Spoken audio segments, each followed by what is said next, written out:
Saúde Consciência.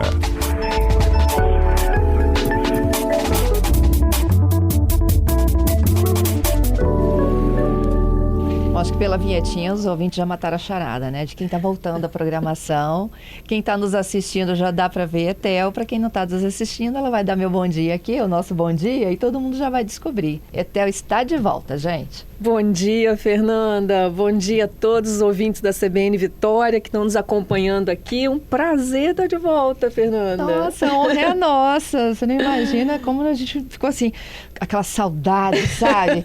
Aquele espaço guardado aqui para o seu retorno ao Espírito Santo. Que bom, que bom. Estou muito feliz de estar aqui compartilhando esse espaço. Isso. Vamos aproveitar então até para falar para os nossos ouvintes, Vamos. né? A Etel ficou muito marcada aqui com o nosso enfrentamento com informação à pandemia da Covid. E a gente continua com esse propósito de trazer muita informação, não é isso? Isso, Fernanda. A gente pensou bastante, né, nesse novo quadro e surgiu essa ideia do Saúde Consciência, assim, tudo juntinho, né, nesse trocadilho mesmo, numa ideia de que a gente vai falar de saúde, vai falar de ciência, pensando aí que a ciência, né, eu sempre gosto de falar isso, a gente falou bastante durante a pandemia, que a ciência, né, Fernanda, ela está circunscrita àquilo que a gente sabe naquele momento, pensando também que a ciência é feita por seres humanos, nós temos possibilidade de erro quando nós fazemos ciência. Então, usar esse conhecimento, analisando, né, aquilo que a gente chama das evidências científicas, que são métodos que a gente tem para entender a ciência, é a nossa missão aqui, principalmente, né, como pesquisadora, professora da Universidade Federal do Espírito Santo, a gente poder dizer, trazer essa saúde com ciência e consciente, né? Fazendo essas análises do ponto de vista do que sabemos até o momento, o que temos, porque, Fernanda, durante a pandemia a gente comentou muito aqui, né? As pessoas falavam, mas no começo fazia de um jeito, depois era para limpar todos os alimentos, por exemplo. Depois não era mais para limpar, porque o vírus se espalhava pelo ar. Porque a ciência ela vai evoluindo a partir do nosso conhecimento. Por isso, a gente escolheu esse trocadilho, né, com fazendo saúde com ciência consciente, né? Então, saúde e consciência, para que a gente possa debater esses assuntos aqui. Lembrando, Fernanda, vou pegar um exemplo, né? Eu já ia te pedir para a gente dar um exemplo do leite em pó. Vamos falar? Vamos falar dele. Então, porque eu vou falar o exemplo do leite em pó, que é um exemplo que acho que todo mundo já viu alguma lata por aí, ou usou em algum momento da vida. Ou tem conhecimento de quem fez uso. Mas o leite em pó, que é produto, né, da ciência, descoberto lá no século XIX, mas que depois da Segunda Guerra que ele começou a ser utilizado, e mais ali no final da década de 60 e 70, principalmente quando os movimentos feministas, as mulheres indo para o mercado de trabalho, né? Há uma indicação, inclusive médica, né? As mulheres saíam das maternidades com uma prescrição para a utilização do leite em pó, porque o leite em pó, a ciência também já tinha adicionado ali vitaminas, então era muito melhor do que o leite materno, inclusive tinha fórmulas que acompanhavam o desenvolvimento. Então havia todo um conhecimento, né, científico desenvolvido para isso. No final da década de 70, e com essa utilização muito maior, a gente começa a ver um crescimento da desnutrição infantil, um aprofundamento disso, principalmente com aquelas pessoas que tinham utilizado, né, crianças utilizando essas fórmulas do leite em pó. E a ciência então evolui, e aqui no Brasil, Fernanda, a gente tem um grupo de pesquisa da Universidade Federal de Pelotas, o professor César Victor, que é reconhecido internacionalmente pelos estudos feitos com o aleitamento materno, a diferença entre o leite em pó e o aleitamento materno, a amamentação, para o desenvolvimento infantil. Porque a gente descobriu que não era só uma questão de vitaminas adicionadas, né? A amamentação tem todo um vínculo, né? Mãe e filho, tem um vínculo materno super importante que é desenvolvido ali, e as crianças amamentadas, ao final, elas tinham um desenvolvimento maior. E aí a gente retomou mudando a indicação. Então, hoje, A gente ainda utiliza, né, o leite em pó, é importante, essas fórmulas, principalmente para aquelas mulheres que não... Necessária substituição em alguns momentos, exatamente, que né? tem alguma doença, né, que não conseguem, que não tem algum problema de doença ou que não conseguem amamentar. Mas a mudança muito grande feita a partir de novas pesquisas que adicionaram novos conhecimentos. Então, essa é a nossa missão aqui, né? Acompanhar a evolução, né, da ciência e como essas indicações também vão mudar de acordo com o nosso conhecimento. É isso aí, a gente trazer saúde e consciência, né? E aí o trocadilho aí proposital que a Etel sugeriu, em que a gente possa trazer bem-estar, né, qualidade de vida, saúde para a população, com base no que a ciência hoje, né? Muitas das vezes ela divulga ou ela até revisita, né? Um estudo anterior naquilo que hoje funciona para que a gente possa seguir em frente. Exato, não é isso, Etel? Exato, Fernanda. E uma das novidades aí da ciência, gente, é a vacina da chikungunya. Vamos falar sobre ela? Vamos. A Anvisa aprovou, né, no dia 14 de abril, essa nova vacina de chikungunya. O órgão de regulação, né, americana, o FDA, já tinha aprovado. É uma vacina, a gente chama de parceria público-privada, é uma parceria do Instituto Butantan com uma empresa franco-austríaca que chama Valneva, que desenvolveram então essa vacina. É a primeira vacina no mundo aprovada. Nós tivemos... E também essa vacina, Fernanda, ela traz eu diria assim, um marco, e é muito legal a gente estar começando o programa falando sobre isso, porque é uma vacina, é a primeira vacina, do ponto de vista científico, que ela está sendo aprovada não pela eficácia dela em proteção da doença, do desenvolvimento da doença ou não, mas para o desenvolvimento de anticorpos, de defesa. Então, foi criado, do ponto de vista dos métodos científicos, uma nova forma de avaliar essa vacina, que é a proteção. Quanto dura a proteção? Então, os primeiros estudos foram feitos nos Estados Unidos, então estudos de fase 1 e fase 2 foram feitos nos Estados Unidos, e eles comprovaram que as pessoas que tomaram a vacina, e aí foram adultos de 18 a 45 anos que receberam a vacina, eles, 6 meses depois, eles ainda continuavam com a imunidade alta para proteção contra essa possível infecção. Então, agora, principalmente depois dos estudos que nós desenvolvemos da Covid-19, novas formas, inclusive, de testar as vacinas estão sendo avaliadas, iniciando, né, com esse da chikungunya.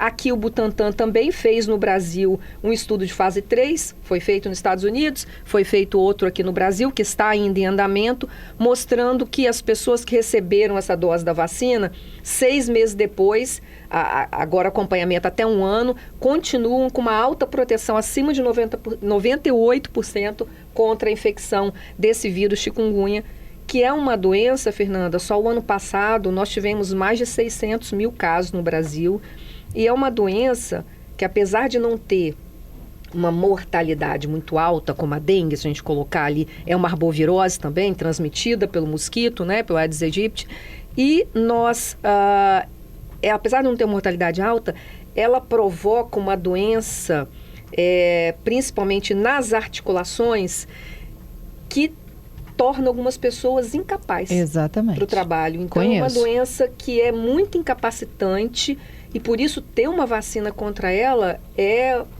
diria assim, uma revolução do ponto de vista do que a gente vai poder fazer para a proteção das pessoas. São dores nas articulações de pessoas que não conseguem botar o pé no chão, quando estão, inclusive, na fase aguda, né? E o pior é que tem pessoas que, mesmo depois de 6 meses da doença, continuam um ano.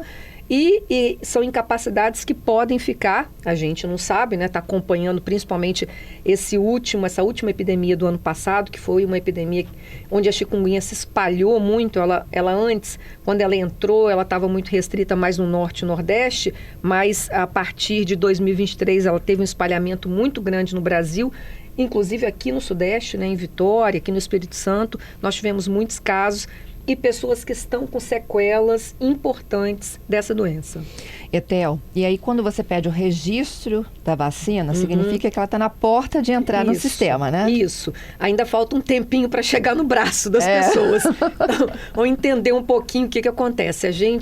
A primeira fase, né, é enviar todos esses dados que o Butantan fez para que a Anvisa aprovasse a vacina. Então, isso aconteceu esse mês, né, no dia 14.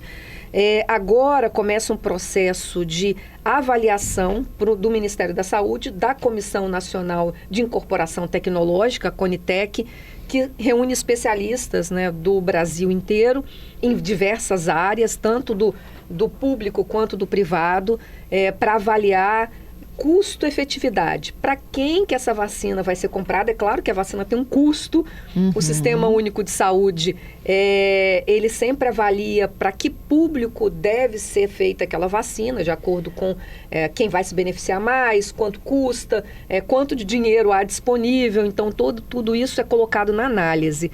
Depois que a Conitec aprova, e o Programa Nacional de Imunizações, ele junta ali o seu comitê técnico para avaliar para qual idade, para que público precisa, provavelmente a gente vai saber pelo Instituto Butantan quanto nós teremos disponível para poder ver como que se começa. É possível, né, assim, conhecendo um pouco... É a larga escala da fábrica, né? Conhecendo um pouco, que a gente comece por aqueles locais onde tem mais casos. E aí seria, nesse momento, no Brasil, região sudeste, onde tem uma concentração maior de casos. Então, provavelmente, cidades onde tem muitos casos, provavelmente a vacina começa aí, porque nem em primeiro momento, né, em geral, as empresas não têm uma quantidade muito grande. Então, é preciso fazer aquelas escolhas, né, para onde a vacina vai ser mais efetiva. Que essa é uma estratégia de saúde pública, né? Isso. Porque eu tenho vários ouvintes aqui, que toda vez que a gente anuncia vacinas importantes, muitas vezes caras, e que não atingem, né, todo o público, como, por exemplo, da dengue, né?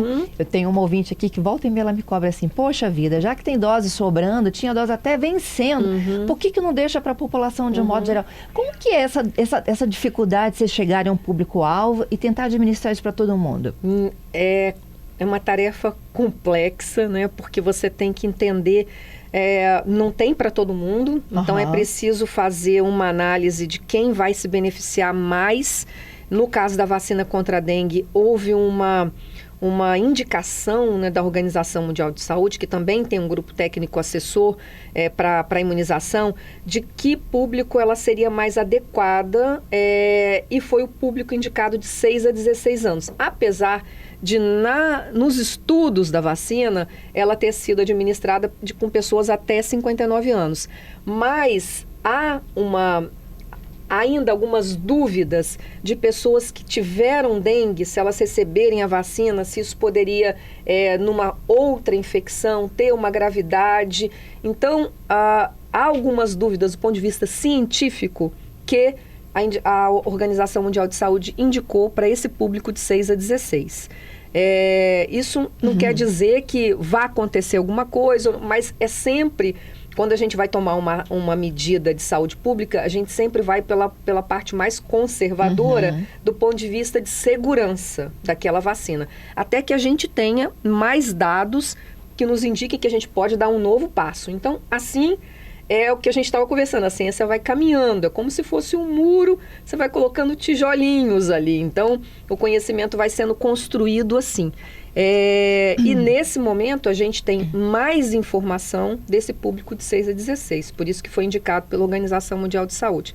Nós não tínhamos, a empresa japonesa, se a gente pegasse o público de 6 a 16 no Brasil, a gente teria muitas milhões de crianças e adolescentes, em torno aí de 40 milhões. A empresa só tinha 5 milhões. Então, a gente tem que fazer uma escolha.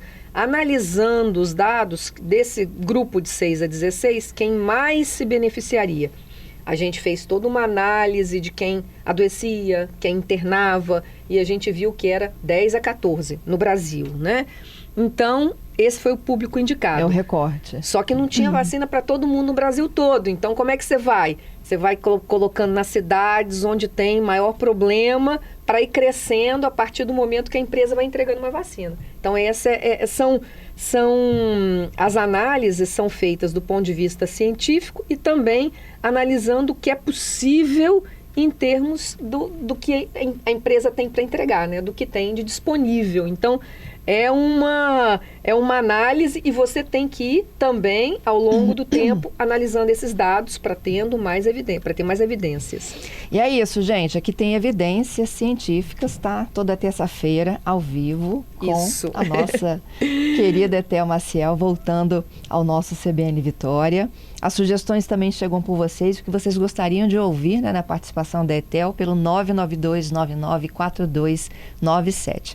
Mais uma estratégia aí de levar informação, conscientização para o bem-estar. Exatamente, Fernanda. Muito importante. Nesse momento onde a gente tem muita informação e, ao mesmo tempo, você tem pessoas que não conseguem decodificar essa informação, né? E ela é utilizada também, infelizmente, de forma errada. Então, é muito importante que a gente tenha esse quadro de ciência para poder dizer e para as pessoas tomarem melhores decisões sobre a sua saúde e a sua vida. Já te espero terça que vem. Um prazer. Até lá. Um beijo, muito bom estar aqui.